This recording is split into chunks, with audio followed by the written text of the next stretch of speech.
The nation Thailand as report. Serious tone, dramatic music. Thailand is facing a growing food safety scandal. More than 13,000 canned fish products have now been recalled. But what's really inside those cans? Thailand's Food and Drug Administration has ordered an urgent market recall and seizure of over 13,000 canned fish products. The action comes after an inspection in Samut Sakhon found that a factory failed to meet good manufacturing practice standards. Even more concerning, authorities discovered that the fish used in the cans may not match what's written on the label.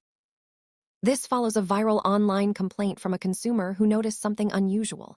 A product labeled as mackerel in tomato sauce appeared to actually contain tilapia instead. The post quickly spread across social media, raising serious concerns about food labeling and consumer safety. This incident has sparked public outrage and increased scrutiny on Thailand's canned food industry.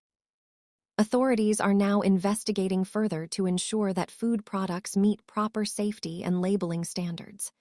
So, what do you think? Is this just one case or part of a bigger problem? Let us know your thoughts in the comments. And don't forget to follow for more updates on this developing story.